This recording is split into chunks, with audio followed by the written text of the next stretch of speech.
So, have you ever struggled with overeating? Have you ever helped coach clients through the process of overeating? If either of those are true, both of which are true for me, you know that it can be very difficult, especially when you don't know exactly why and what is causing that problem. So, here's the thing. Having lost 100 pounds myself and Teresa losing, what's the word? Losing. Having lost 30 pounds herself. Um, we came to realize that there was times when we were trying to do this, trying to get healthier, that we were focused on the wrong things. We were focused on exercising more, eating less, focused on all the things that they tell you through all the infomercials and all the things in the world that you see out there in terms of going to the gym and all of those kind of things. And what we found is there was actually something that was holding us back. There was an internal thing that we had to realize was where we had to put our attention. And when we put our attention there, not only did we lose the weight, but we've kept it off for like almost 13 years now. And that's what we did for a long time in our coaching business is we would help clients lose weight, keep it off, feel great, do the things they still love to do without having to eliminate all the things that they require or think of as fun in their life, and do so in a way that was like most sustainable. And that's why I want to bring it here to you guys, to fellow coaches who, whether you're struggling with overeating yourself or you're struggling with helping clients through overeating, we want to help you get to the root of the problem so you can help them solve the problem and really help you solve the problem too. So if you're ready to do that with us and lean in and have this difficult conversation so you can actually find out why and actually get to the root of what's going on, let's go. So here's what I want you guys to do. We are going to break this down in kind of like two different ways. Number one is I want you to think about this through your specific lens as to like, how does this apply to you? Whether you're somebody who you struggle with overeating or you've struggled with it in the past, I want you to think about some of the things that we bring up today. And in terms of how you were able to navigate it, what actually helped you to overcome it. And then the second part is we want to share with you some different lessons that we've learned having worked with thousands of clients to be able to help coach them to their next level of success when it comes to their physical and mental health.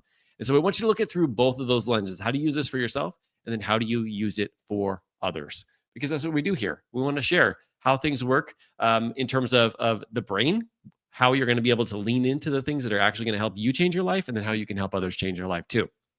So that being said, I've done a lot of talking. How are you doing, beautiful? I'm good. All right. The super red lipstick today. It's like really calling out to me. All right. So here's what we're going to do.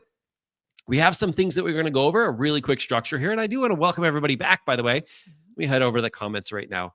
We got Tina here. Tina, what's up, my friend? We got a call in a few minutes after this, right? Julie's here. Shelly's here. Good morning, Shelly. Shelly just moved. Who else is here? Cynthia, what's up, my friend? What is up, my friend? All right, guys. So let's dive right in. Let's start off like with at the beginning, right? And I think this is the like to really get to know a specific problem, you have to ask yourself like a little bit more details about the problem, what could potentially be holding you back, because then you can actually find what the solution is instead of doing the other thing, which is just trying to do what everybody else is doing. You got to get to what's actually holding you back. So I'm curious, what do you think? And not just think through your own struggles, but through coaching a lot of women through this journey of health and fitness. What do you think it is that leads people to overeating, especially when things are like really stressful? Yeah, and I think this question is better. We can dig in a little bit better into this question if we go back a little bit, or if we go a little bit deeper, and that is like how we're kind of pre-programmed to basically have like this relationship with food. And it's like a complicated relationship. So in the comments, I want you guys to put like what food represents for you. Like, what does food represent for you? Because I think it's really important to talk about this because it's different for everybody.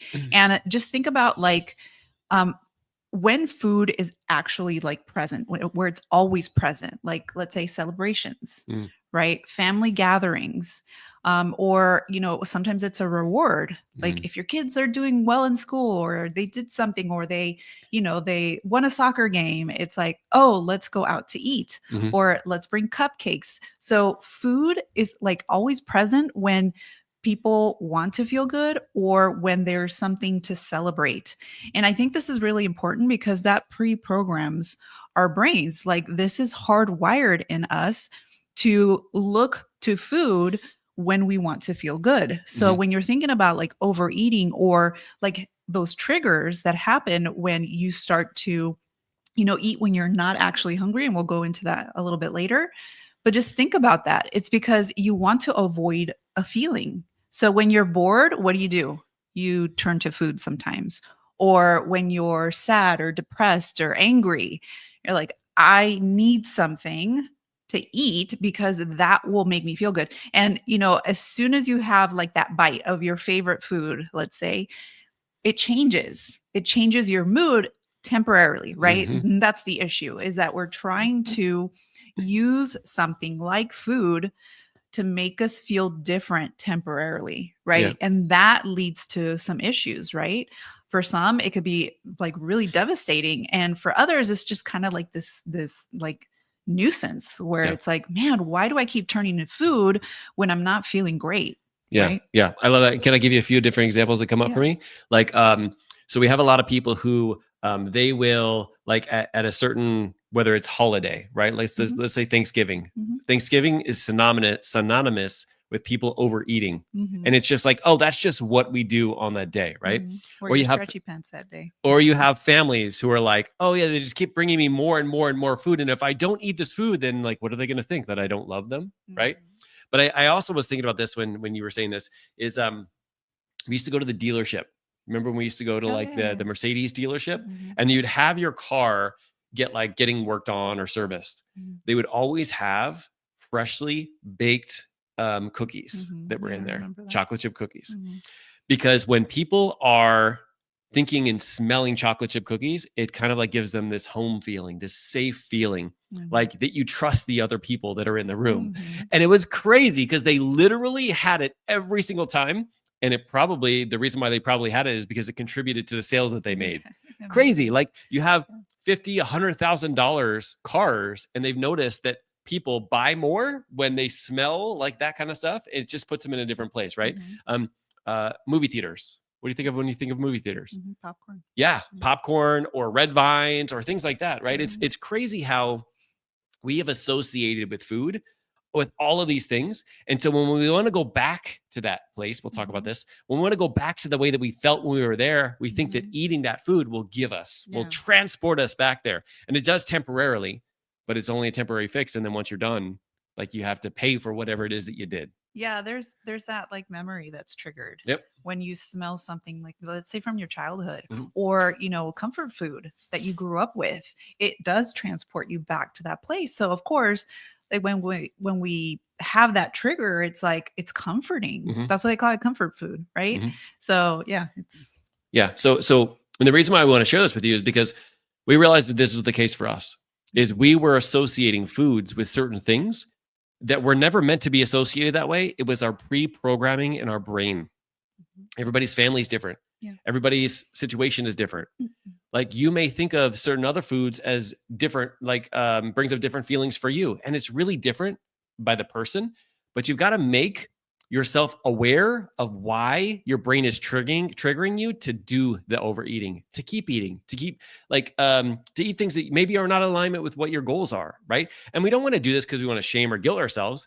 We just want to find out, brain, what are you doing in here? Why are you getting me to do this? And this is really the power for us. Like when we unlock this, get to the root of what it is that we actually were doing and why it was causing all of that pain of overeating and not feeling well and not getting healthy. We got to the root of it. We had the opportunity to fix it. And that's why we did what we did for such a long time as health and fitness coaches. Now we coach coaches, right? So we teach them some of the strategies and tools that we used. But for so long, we were the health and fitness people because we were talking about it differently than most. Because most are like, go work out and go eat less food. But when you don't realize that you have those connections, it's hard to disassociate. So, all right, jump into the second question now. Okay. So why do so many of us turn to food as a source of comfort or entertainment? Yeah, I mean, we kind of like talked about it because in the short term, it gets us to feel differently than we feel right now. So if you're bored, a lot of times, like my kids will say this, and by the way, your kids probably say this too. And we probably said it when we were kids too. We're like, Mom, I'm so bored. And I'm like, with all of the things you have, there's no way they can get bored. But even sometimes being bored is good. Yeah. Because the most creative things happen when we're bored and not doing things. Mhm. I know for our coaches, like sometimes we build in like white space when we're helping them design their perfect like day, right? Mhm. And they don't realize like how much that white space that where there's nothing for them to do except for just like brainstorm a little bit, how much more productive they get because they just come up with things they would never been able to come up with, right? Yeah. But we try to escape a feeling. So if we're feeling frustrated, or let's say we get into an argument with somebody, do you resort to food? Some people do. You gotta think about what are your triggers. Like when you feel a certain way, how do you respond or react to that, right? Because when you become aware of it, now you go, okay, do I want the short-term goal of like temporarily fixing it? Because it's kind of like what we talk about when we're teaching our coaches about this whole process called buffering, right? It's like you go into a messy room and your solution is to turn the lights off. And that's not really fixing the problem. It's closing your eyes to it. It's maybe putting the blinders on for a second, but when you turn it back on and the food that was underneath the bed is now even more moldy and it smells even worse, not from personal situations, but like being able to see that's the case is kind of like what we do when it comes to eating. We're kind of like turning off the light and we're trying to pretend like it doesn't happen. When in reality, we just need to get in and see what we can do to reframe it, to think about things differently, not in a way to beat yourself up, but in a way that empowers you. Because when you are taking control of your health, when you are working on keeping the promises that you're making to yourself, you will have more confidence and you'll be able to help so many more other people do it too. Now, I want to build some awareness around this, all right? So how can people recognize the difference between emotional eating, like emotional hunger, and actual physical hunger, like they're really hungry, it's time to eat? Yeah, and I think this is something that you have to kind of explore yourself. But in reality, like when you have physical hunger, it's a different sensation, right? Because when you feel something emotionally, it's like it starts in your brain. I mean, the physical hunger also starts in your brain, but there's a difference there. And you kind of have to explore that a little bit and see what it's like for you. Let's say, for example, for me, if I am physically hungry, I know that like the surrounding circumstances, I haven't eaten in a while, or I can physically feel it like in my stomach is growling, or I have a headache. So I know like the physical reaction to me actually physically being hungry, because I kind of see what's going on around me. However, emotional hunger is same thing. Like, what is going on around you? Like, what just happened? Maybe it's because I did get into an argument with someone and I feel angry and I just want to not feel that way. And I'm trying to escape that feeling. So I feel it feels like it's physical hunger, but it really isn't. It's your brain tricking you because it wants you to feel a different way because, hey, this feeling is not comfortable. I want to feel comforted. So that's kind of how I do it. I don't know if you have a specific way where you kind of differentiate between the two. Well, I want to point out that you said that I get into an argument with somebody and you kind of like looked at me and like pointed at me. Well, I almost said when I get into an argument with Mark, but then I didn't want to start right here. Let's get an argument in front of everybody and show them how to practice this live. So the way I think about like emotional eating is it's emotional hunger comes from your thoughts. So it's not a direct link. Like, let's say your stomach is the thing that's like, I'm hungry. It's going to send signals to your brain. Emotional eating is your brain sends signals to yourself saying, like, we don't want to feel this way, or this situation just happened. We should do this, right? And so when you think about emotional, like hunger, it's triggered by your thoughts, by the things you're thinking. We call it perspective. So it's depending on the perspective that you're taking about the situation that you're going, the reality that's kind of like happening in front of you, right? And so when you're able to do that, you can see, oh, this is coming from my brain. And because my brain is having this perspective, it's going to cause me to feel like this emotion in my body. And when my emotion feels that way, then here's my response. Here's some of the things that I do. Here's some of the things that I don't do. And some of those things that you do or don't do is going to be maybe overeating or not eating the healthy foods, right? And so when you can associate that with like, is this just because I'm actually hungry? Have I not eaten? Is my stomach making noises? Do I feel like my blood sugar is like really, really low? Or is this something that's coming from my thoughts, from my perspective, from what's going on in my brain? and I'm just trying to escape that feeling. So that's a really powerful way of asking yourself and figuring out like whether or not it is something is being triggered by yourself or something is being triggered by nature. Does that make sense? Yep. Okay, next one. Okay, so what are some of the signs that we might be eating out of boredom rather than actual need? Yeah. So it's all about becoming aware of the things that you're doing. All right. So a couple of the things that you will associate with food is if you feel that anytime that you're on the couch in this exact same spot, you have to have some food, then that's probably something that's been built in because of the environment. So when you change environments, it gets you to feel like you need to eat something, right? If this is like back when I used to watch football, when I would sit down and watch football, immediately be like, there'd be a bowl of something in my hand, right? It's just an immediate response, right? And so when you think about this, you think about like, okay, when I'm around certain people, do I eat more? Okay, so then maybe this is like an awareness piece that I need to realize that when I'm around family, when I'm around these people, right? When it's a holiday, those are the things that kind of trigger me to overeat. Now we can have an idea of like, how do we take control of that, right? At a certain time, some of you guys struggle with eating at nighttime. Some of you struggle with eating in the morning. Some of you struggle with like, I know some people like wake up in the middle of the night and eat. I've never had a problem with that. But like some of the people that we coached have, and when you become aware of it, like you start to be able to see, oh, what is causing me to want to eat food at this time, at this place, or around these people, right? And when you can get to the root of it, that is really where you can start to take control of it. It's also the reason why we need us coaches, right? It's the reason why people need us, because they don't realize that, oh, it's because when I sat there, for some reason, every time I sit there, I think I need to have a snack. Or every time this time comes, I need to have this. Or every time this, it's kind of like we get into a repetition instead of just saying like, well, am I hungry?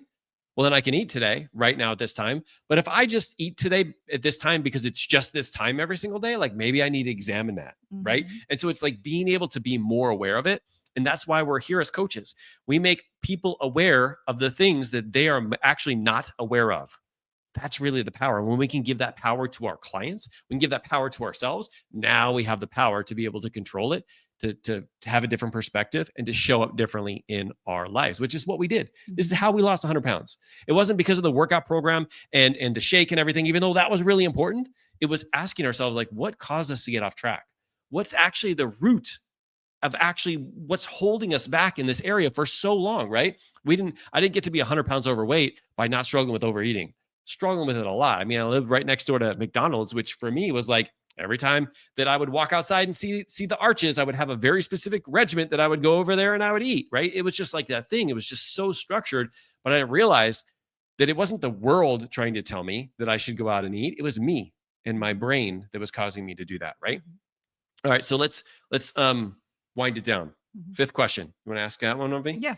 So what's the first step someone can take to break the cycle of overeating? Yeah, we kind of shared it a little bit here, and that's to get to the root of what's actually holding you back. So let me talk about this for you in your perspective. First off, make sure that you have somebody in your life that can coach you, that can help you get to the root of what's actually holding you back. Because we can go through this process of self-coaching. I mean, we teach this all the time and it's really powerful, but sometimes you don't even know what you need to know or what you're doing that's out of alignment from what you want to actually create in the world. Just like when we talk about growing businesses and growing relationships, if you're inside the box, you can't read the label. So you can't help yourself through it until you get that perspective change, right? So really asking somebody who understands how the subconscious mind works, understanding like how coaching actually works to help you get to the root of what's actually holding you back. That is always step number one. Now, when it comes to you helping your clients, it's the same thing. So if you have a client that you prescribe a fitness routine and a diet, routine, or whatever it is that you're going to give them, shakes, supplements, whatever, right? I want you to understand that when they come back and they're not doing it, that this is your greatest opportunity to help them. If it was just the fact they needed a workout program and a nutrition plan, they could have Google searched that. They don't just necessarily need that. It's an important part of the structure, but it's not the only part of the structure. You need to help them so that they take actions on the things that they truly want. And how we do that is we help them get to the root of what's actually going on. I mean, that's what we teach inside of our certification. We're actually creating our own certification right now because I've been teaching in my mentors for such a long time. But when we help people get to the root of what's actually holding them back, Now we can actually help them create a different path, different perspective, tap into a different thing that they can think in their brain to get them to show up on a different level. But it all starts by getting to the root of their problems. So if you have somebody who's struggling with overeating, if you're struggling with overeating, it is not helpful to beat yourself up or to shame or guilt or humiliate them or ourselves. It's all about, this is actually trying to teach you a lesson. Are you willing to learn, to uncover it, and to find out what is actually holding you back? Now, here's the thing. I want to open this up because I know we have a lot of powerful coaches that are here, a lot of powerful coaches who are in the health and fitness space, just like we were, who now coach clients and also coach themselves. So I want to hear from some of you guys in the chat.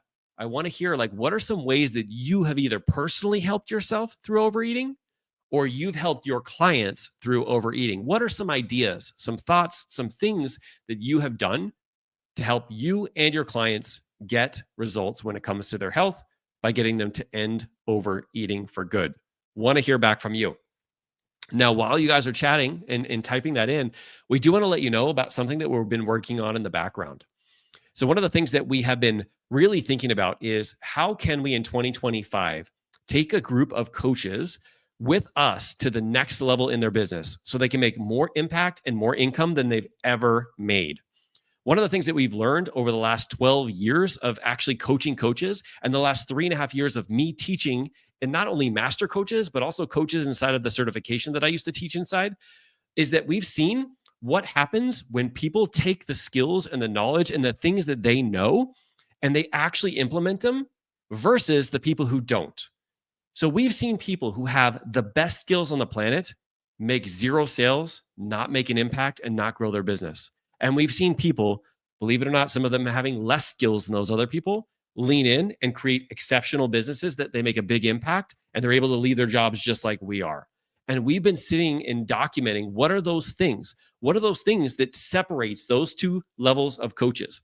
And let me tell you, it's not just their pure skills.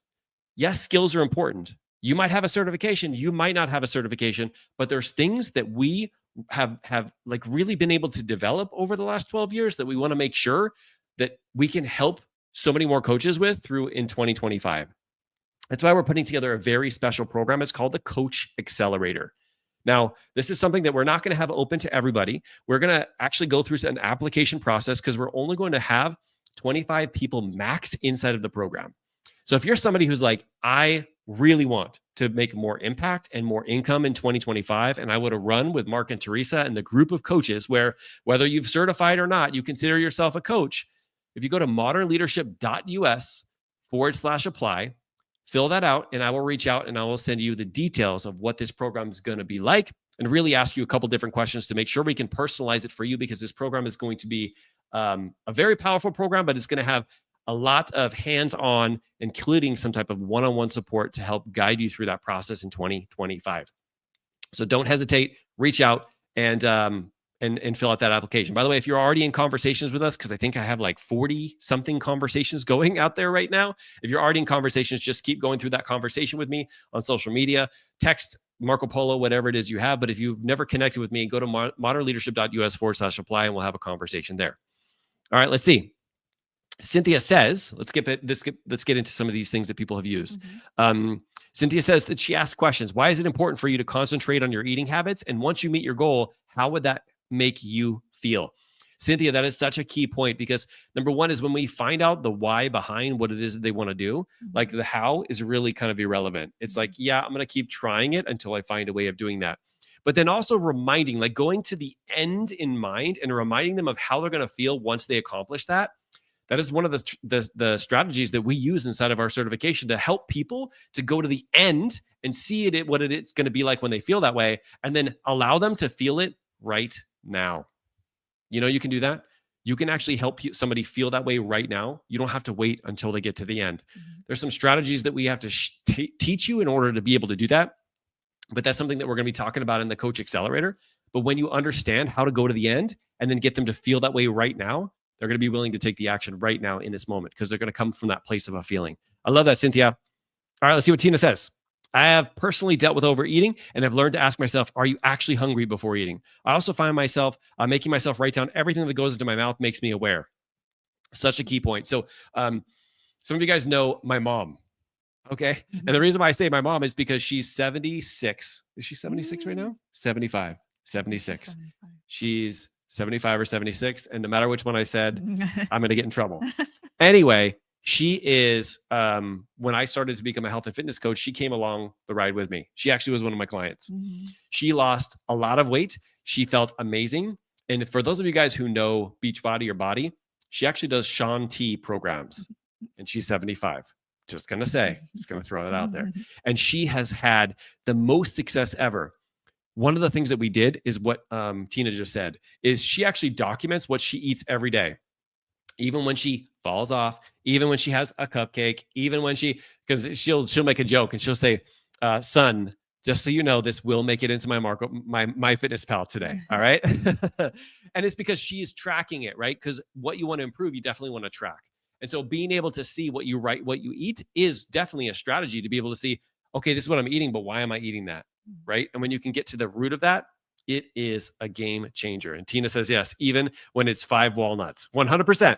Walnuts can creep up on you. Any kind of nuts can creep up on you. They have a lot of fats, which are healthy for you and for your brain and all that great stuff. But they can definitely creep up on you, especially if you have like a huge pack of them and you look up and it's the end of a football game and like you've eaten like the whole entire Costco size brand of walnuts and you feel a little bit uncomfortable. So, all right, guys. Thank you for leaning in. Thank you for like really diving into this topic. I just want to say this, like when it comes to overeating and emotional eating, really being able to diagnose and get to the root of what's actually holding you and your clients back is truly the game changer. Not just thinking that it's just a plan for you to give or just a plan for you to follow, or you're not disciplined enough or you're not motivated enough. Realize that over our lives, we've had beliefs that have been planted into our subconscious mind that we are not even aware that they're actually running the show. Yeah, we talked about health and fitness today, but do you know in coaching, this actually happens in every area of your life. Its beliefs are planted in here, and it's preventing you from growing the business, connecting with your family, getting into the best shape of your life, and many other things. And it's getting to the root of those problems that is the true game changer. That's what we do as coaches. Thank you for leaning in and being willing to do that and not hold any of this against your clients. Remember, they don't understand this. They have no idea. That's why we have to be willing to show them, to help make them aware, to have difficult conversations, and give them back control of the steering wheel instead of us holding it or somebody else, like their subconscious mind holding it for them, right? So thank you for being willing to do that. We look forward to seeing you guys very, very soon on a live stream in the future. And if you're interested in that program, definitely reach out, fill out that application, and we'll see you guys real soon. Have a great weekend, and I'll see you later. Bye, everybody. Bye.